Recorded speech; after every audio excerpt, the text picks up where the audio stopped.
Hello guys, কেমন আছো তোমরা সবাই? আশা করছি সকলে নিশ্চয়ই খুব ভালো আছো। আলহামদুলিল্লাহ, আমিও খুব ভালো আছি।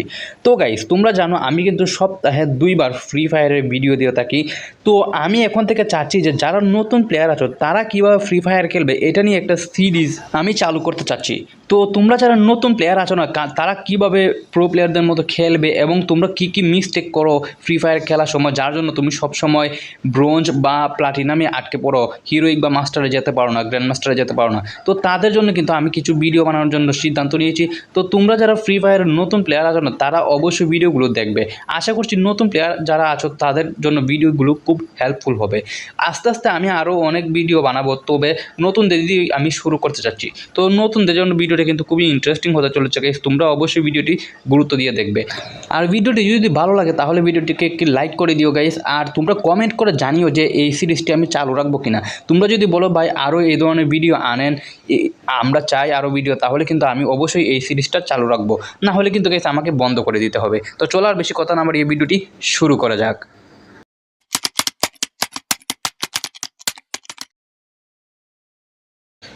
প্রথমে বিআর র্যাঙ্ক দিয়েও শুরু করছি। তোমরা জানো সিএস এবং বিআর দুইটা কিন্তু আমরা নর্মালি খেলে থাকি, আরও অন্যান্য মোডও রয়েছে।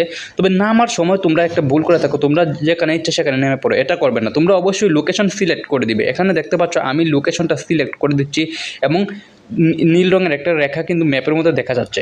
এবং তোমরা এখানে একটা দূরত্ব দেখতে পাচ্ছ 500, 600 এরকম একটা দূরত্ব দেখা যাচ্ছে। তোমরা যখনই 500 মিটারের আশেপাশে চলে আসবে তখন কিন্তু তোমরা প্লেন থেকে নেমে যাবে। এটা কিন্তু একটা পারফেক্ট টাইমিং গাইস, বুঝতে পেরেছো? এই জন্য তোমরা যদি যারা নতুন প্লেয়ার আছো তারা হুটহাট করে যে কোনো একটা জায়গায় নেমে যেও না। তোমরা অবশ্যই কোন জায়গায় নামবে সেটা ম্যাপের মধ্যে মার্ক করে তারপর নামবে। এতে কিন্তু তোমার একটা ভালো ল্যান্ডিং করতে পারবে। অ্যান্ড অবশ্যই গাইস তোমাদেরকে বলি যে নামার সময় তোমরা অবশ্যই বন্দুকের উপরে নামবে। তোমরা যে কোনো খালি জায়গায় নামবে না। এখানে দেখতে পাচ্ছ আমি বন্দুক দেখেছি, আমি কিন্তু বন্দুকের কাছে নেমে গেছি। এটা কেন করেছি? কারণ যখনই কোনো এনিমি নামবে না, তখন যদি আমার আশেপাশে কোনো এনিমি থাকে আমি কিন্তু কিছুটা হলেও এনিমিটাকে ড্যামেজ দিতে পারবো, অথবা হয়তো সেটাকে কিলও করতে পারবো। কিন্তু তোমরা যদি বন্দুকের উপর না নেমে অন্য কোনো জায়গায় নেমে যাও, তাহলে হবে কি যে সে যদি গান পেয়ে যায় তোমার আগে, বন্দুক তোমার আগে পেয়ে যায়, তাহলে কিন্তু সে তোমাকে মেরে ফেলার চান্স অনেক বেশি থাকবে। এই জন্য অবশ্যই তোমরা কি বন্দুকের উপরে নামবে।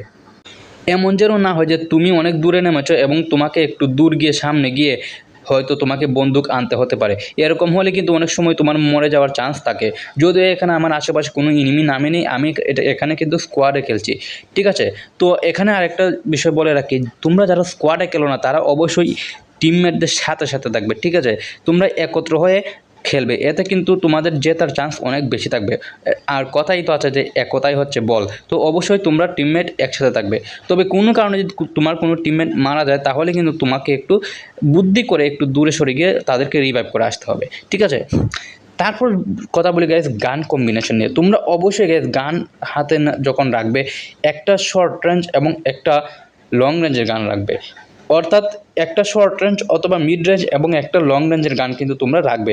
এতে করে হবে কি, যখন তোমার হুটহাট করে এনিমির সামনে চলে আসবে না, তখন তুমি তাকে খুব সুন্দরভাবে কিন্তু কিল করতে পারবে, ড্যামেজ দিতে পারবে বেশি করে, যদি তোমার কাছে কোনো শর্ট রেঞ্জের গান অথবা মিড রেঞ্জের একটা গান থাকে। আর লং রেঞ্জের গান যদি থাকে, তাহলে কিন্তু তুমি দূর থেকে ওই এনিমিকে ড্যামেজ দিতে পারবে। যেমন দেখছো এখানে কিন্তু আমার সামনে একটা এনিমি ছিল, তো দোয়ার কারণে দেখতে পাচ্ছি না। তো আমার কাছে ছিল MP40, আমি এটাকে ড্যামেজ দিয়ে কিন্তু এখানে নক করে ফেলেছি। আবার দেখো সামনে থেকে একটা ড্যামেজ দিচ্ছে, ওইটাকে ড্যামেজ করার জন্য কিন্তু আমার কাজে লাগবে প্যারাফেল নামক যে গানটা আছে আমার কাছে, দেখছো দ্বিতীয় গানটা, 2 নম্বর গানটা উপরের দিকে, এটা কিন্তু আমার বেশ কাজে দিবে। দেখতেই পাচ্ছ আমি কিন্তু অনেক দূর থেকে এনিমিকে ড্যামেজ দিচ্ছি এবং একটু পরে আমার টিমমেট কিন্তু সামনে এগিয়ে যায় এবং সেই এনিমিটাকে কিন্তু কিল করে ফেলে। আমিও কিন্তু তাকে বেশ ভালো একটা ড্যামেজ দিই। তো তোমরা অবশ্যই একটা মিড রেঞ্জ অথবা শর্ট রেঞ্জ এবং একটা অবশ্যই লং রেঞ্জের গান তোমার হাতে রাখবে। এতে কিন্তু তোমার ম্যাচ জেতার সম্ভাবনা বেশি থাকবে। পরবর্তী টিপসটি হচ্ছে দৌড়ানো সম্পর্কে। দেখো গাইস, আমি এখন সোজাসুজি দৌড়াচ্ছি না। তোমরা অনেক সময় নতুন যারা প্লেয়ার আছো তারা এভাবে সোজাসুজি দৌড়াতে থাকো, সামনে পিছনে কোনো দিকে তাকাও না। এটা কিন্তু একটা ভুল পদ্ধতি। আমি তোমাদেরকে দেখানোর জন্য এখন এভাবে দৌড়াচ্ছি, এটা কিন্তু ভুল পদ্ধতি গাইস। তোমরা অবশ্যই এভাবে লাফিয়ে লাফিয়ে দৌড়াবে। দেখতে পাচ্ছ আমি লাফাচ্ছি এবং পিছনের দিকে মুভ করছি, অর্থাৎ স্ক্রিনটাকে রোটেট করছি, ঘোরাচ্ছি। কেন ঘোরাচ্ছি? যাতে আমার আশেপাশে যে যত এনিমি আছে কেউ যদি এসে পড়ে তাদেরকে যাতে আমি দেখতে পারি।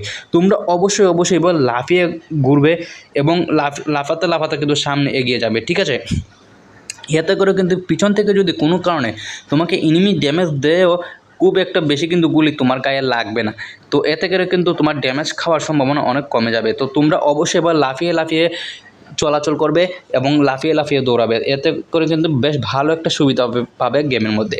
তো তার পরবর্তী যে বিষয়টা নিয়ে কথা বলতে চাই guys, সেটা হচ্ছে লুট নিয়ে। তোমরা অনেকে দেখো এনিমি কিল করার পরে এবার বক্স পরে থাকে না, লুট থাকে, তো তোমরা কী করে এবার দাঁড়িয়ে লুট নাও, এই যে এবার দাঁড়িয়ে, এটা কিন্তু খুবই ভুল একটা পদ্ধতি।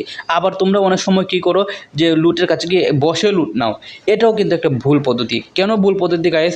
কারণ তুমি যদি এবার বসে লুট নাও, দূর থেকে যদি তোমাকে কেউ টার্গেট করে না, তোমাকে মাথা সই করে মেরে ফেলবে।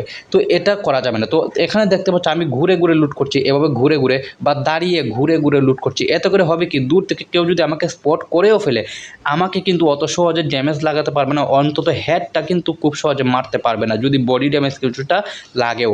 এতে করে কিন্তু তোমার ড্যামেজ খাওয়ার সম্ভাবনা কমে যাবে। তো তোমরা অবশ্যই এভাবে ঘুরে ঘুরে বা একটু দৌড়াদৌড়ি করে সামান্য একটু কী করে ঘুরে ঘুরে এভাবে লুট নিবে, তাহলে কিন্তু অনেক ভালো একটা গেমটা করতে পারবে। তারপরে আরেকটা তোমরা যেটা করো গাইস, তোমরা জোনের বাইরে ফাইট নিতে থাকো। তোমাদেরকে দেখো আমি কিন্তু এখন জোনের বাইরে আছি, ঠিক আছে না? তো জোনের বাইরে থাকলে হয় কি, তোমাদের কিন্তু ফাইট করার সময় না তোমার নিজের মরে যাওয়ার চান্স অনেক বেশি থাকে। তোমরা যারা নতুন প্লেয়ার আছো তাদের জন্য। জুনের বাইরে কারা ফাইট করে ভাই? জুনের বাইরে তারাই ফাইট করে যারা অলরেডি ফ্রি ফায়ার বেশ কয়েক বছর ধরে খেলছে এবং তারা ফ্রি ফায়ার খেলতে খেলতে অভ্যস্ত। তারা জুনের বাইরে কিন্তু ফাইট করতে পারবে, কেননা তারা জানে কখন কি করতে হবে। তোমরা যারা নতুন আছো না, তোমরা দেখবে তোমার সামনে দিয়ে এনিমি তোমাকে মেরে চলে যাবে, তোমরা অনেক সময় বলতেই পারো না। কেন বলতে পারো না? কারণ তোমরা নতুন ভাই, তোমরা খেলতে খেলতে খেলতে খেলতে তোমরা আস্তে আস্তে শিখবে, তাই না? তোমরা তো হুটহাট করে সব কিছু শিখতে পারবে না। তো তোমরা যারা নতুন তাদেরকে বলবো, তোমরা জুনের ভিতরে ফাইট নিও না, তোমরা অবশ্যই সেফ জোনে ঢুকে যাবে। দেখতে পাচ্ছ ম্যাপের মধ্যে তোমরা কিন্তু দেখতে পারবে যে সেফ জোন কোথায় আছে না আছে। তো তোমরা অবশ্যই কিন্তু সেফ জোনে গিয়ে খেলবে। জুন যখন আসবে না, এই দেখো সামনে যে জুন দেখাচ্ছে, একটা সার্কেল দেখাচ্ছে সাদা, সেখানে তোমরা আগে থেকেই ঢুকে পড়বে। কেননা তুমি যদি পরবর্তী সময়ে এই জুনের বাইরে থাকো, তাহলে কিন্তু তোমাকে যারা জুনের ভিতরে চলে গেছে তারা কিন্তু তোমাকে অনেক বেশি ড্যামেজ দেওয়ার চেষ্টা করবে। তাই অবশ্যই জুনের ভিতরে থাকার চেষ্টা করবে, বাইরে না থেকে। পরবর্তীতে তোমাদের যে টিপসটা আমি দিতে চাই সেটা হলো গাইস, তোমরা অবশ্যই একই জায়গায় নেমে খেলার চেষ্টা করবে। অর্থাৎ তুমি যখন প্লেন থেকে নামবে, সব সময় চেষ্টা করবে একটা জায়গার মধ্যেই গেম প্লে করার। কেননা তুমি যখন একই জায়গায় গেম নামবে না, তখন তুমি 2-3 দিন খেলার পর ওই জায়গার মধ্যে কী কী আছে, কোথায় লুকানোর জায়গা আছে, কোন জায়গায় কী আছে বা কোথায় কী পাওয়া যায়, এটার মোটামুটি একটা ধারণা তৈরি হয়ে যাবে। তোমরা অনেক সময় মেশিন খুঁজে পাও না, বেন্ডিং মেশিন, তাই না? তো কেন খুঁজে পাও না? কারণ তোমরা জায়গাগুলো মনে রাখো না যে কোন জায়গায় কী আছে। তোমরা এই জন্য সবসময় শুরুর দিনগুলোতে তোমরা একই জায়গায় নেমে খেলার চেষ্টা করবে। এতে করে কিন্তু ওই জায়গার কোন জায়গায় কী আছে তোমাদের খুব ভালোভাবে মনে থাকবে। তারপর আরও একটা গুরুত্বপূর্ণ টিপস তোমাদেরকে দিতে চাই। তোমরা অনেক সময় কিন্তু ক্যারেক্টার কম্বিনেশন নিয়ে কনফিউশনে থাকো, তোমরা ভুলভাল ক্যারেক্টার কম্বিনেশন নিয়ে যাও, যার জন্য ম্যাচটা প্রায় সময় হেরে যাও। তোমরা র্যাঙ্ক ম্যাচ খেলে অনেকেই কিন্তু ক্যারেক্টারটা ইউজ করে, যেটা দেখতে পাচ্ছ। তো তোমরা কী করো, অনেক সময় উল্টা পাল্টা যে কোনো একটা প্যাসিভ ক্যারেক্টার নিয়ে যাও। তাছাড়া গাইস অনেকেই তো আরও বড় ভুল করে যে এই একটা ক্যারেক্টারের ভিতরে কিন্তু আরও 3টা ক্যারেক্টার অ্যাড করা যায়। এই যে সাইডের ক্যারেক্টারগুলো দেখছো, আমার কাছে বর্তমানে লিওন, কেলি, নিকিতা ক্যারেক্টার আছে, তাই না? তো অনেকে কিন্তু এটা অ্যাড করতে ভুলে যায়। তো তোমরা যারা নতুন প্লেয়ার আছো তারা অনেকে এটা ভুলে যায়। তো তোমরা অবশ্যই একটা পারফেক্ট ক্যারেক্টার কম্বিনেশন নিয়ে তারপর খেলতে যাবে। এবং পারফেক্ট ক্যারেক্টার কম্বিনেশনের জন্য অনেক ভিডিও কিন্তু অনেক ইউটিউবার দিয়ে দিয়েছে, তোমরা সেগুলো দেখতে পারো। বিআর র্যাঙ্কের জন্য কোনটা বা সিএস র্যাঙ্কের জন্য কোনটা পারফেক্ট হবে, সেগুলো কিন্তু তোমরা দেখতে পারো। তো ক্যারেক্টার কম্বিনেশন কিন্তু খুবই গুরুত্বপূর্ণ। তোমরা একটা ভালো ক্যারেক্টার নিয়ে খেলবে। সিএস হলে আমি বলবো হুকং, এবং র্যাঙ্ক ম্যাচ হলে আমি তোমাদেরকে ক্যারেক্টার নিয়ে খেলার সাজেস্ট করি। তো গাইস, এই ছিল আমার আজকের ভিডিও, নতুন প্লেয়ারদের জন্য কিছু টিপস অ্যান্ড ট্রিক্স। তো তোমরা যারা ফ্রি ফায়ার খেলছো, নতুন খেলছো, তারা অবশ্যই কমেন্ট করে যাবে গাইস যে আমি এই ধরনের ভিডিও আরও আনবো কিনা। তোমরা যদি বলো যে হ্যাঁ ভাই আনেন, তাহলে আমি আরও অনেক বেশি টিপস অ্যান্ড ট্রিক্স নিয়ে হাজির হব। তো তোমরা অবশ্যই কমেন্ট করে যাবে। তাছাড়া গাইস, আমি কিন্তু গেমিং নিউজ ভিডিও বানাই, সেরা 5টি নতুন গেম, তারপর অফলাইন গেম, তারপর রেসিং গেম, এই ধরনের টপিকের উপরে কিন্তু ভিডিও বানাই। তোমরা সেগুলোও চাইলে দেখতে পারো। আর যদি মনে করো তোমার এই বাইটার সাপোর্ট পাওয়ার যোগ্য, তাহলে গাইস তোমাদের কাছে রিকোয়েস্ট থাকবে তোমরা চ্যানেলটাকে একটু সাবস্ক্রাইব করে দিও। তো দেখা হচ্ছে পরবর্তী ভিডিওতে অন্য কোনো নতুন টপিক নিয়ে।